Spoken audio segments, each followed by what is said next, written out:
The Second Karabakh War will be known as the War of Drones. It was a conflict in which Azerbaijan, for the first time, employed unmanned technologies on a full-scale battlefield. What once seemed like a glimpse into the future became a defining reality.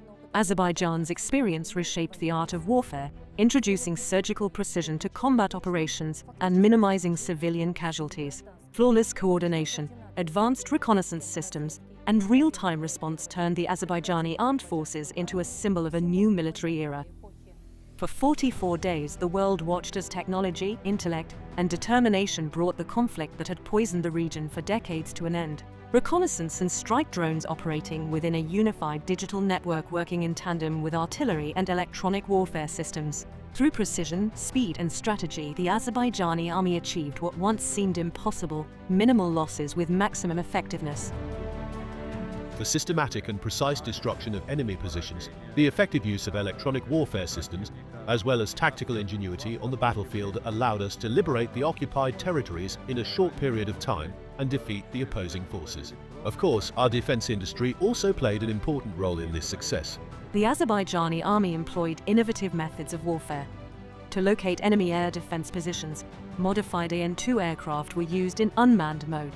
Mistaking them for advanced drones, the enemy activated its missile systems, thereby revealing their locations. Within minutes, precise strikes carried out by Harp, Sky Striker, and Orbiter drones, as well as Turkish-made Bayraktar TB2s. Thus, a new combat strategy was born where intelligence and engineering ingenuity determine the outcome of battle. By using only Turkish-made Bayraktar TB2 drones, Azerbaijan destroyed nearly 60 enemy air defense systems within the first 2 weeks of the war, mostly OSA and Strela complexes.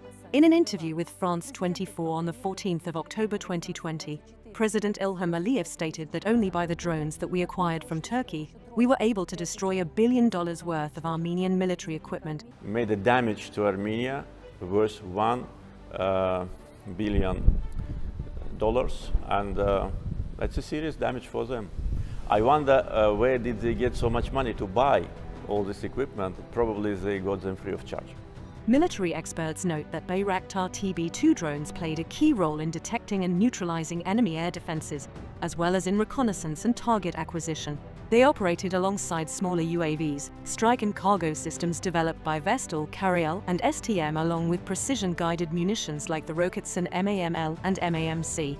These smart munitions ensured pinpoint accuracy against tanks, armored vehicles, and artillery batteries. Azerbaijan and One of the key factors behind Azerbaijan's victory in the 44-day Patriotic War was the modernization of its army, the acquisition of advanced military technology from various countries, and its effective integration into a unified combat system.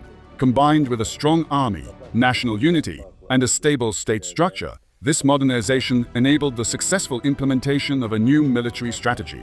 During the war, Azerbaijan made effective use of Turkish-made Bayraktar TB2 drones, BMC Kirpi and Otokar Cobra armored vehicles, as well as rocket artillery systems like the T-122 Sakarya, CNR launchers, TRG-300 Kaplan missiles, and Roketsan precision munitions.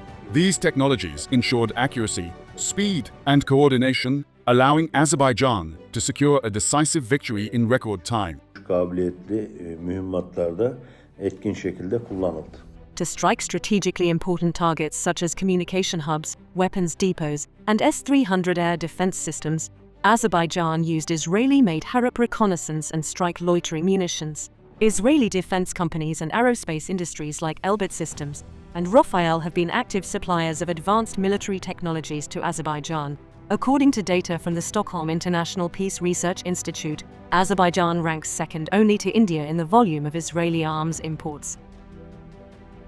The war was won by the Azerbaijani army, which used this weaponry to conduct combat operations effectively. As for systems like Harp and Sky Striker, their main advantage is that they combine the functions of a reconnaissance drone and a loitering munition. The difference between the Sky Striker and the Harp lies mainly in warhead weight and endurance in the air. The operator can fly the drone, observe the area, and, if he identifies a target, strike it. If the operator spots a higher priority target, while already being locked onto an existing target, he can redirect the attack. That makes their employment extremely flexible, many different modes of use, and, importantly, they were used repeatedly. Technology is only a tool. Nevertheless, behind every victory, behind every liberated piece of our homeland, stands a person, a soldier, an officer, a commander who fought for their country. We commemorate their sacrifice on Victory Day. They turned strategy into success, technology into triumph, and November 8th into a symbol of Azerbaijan's strength, unity, and dignity. Символ силы, единства и достоинства Азербайджана.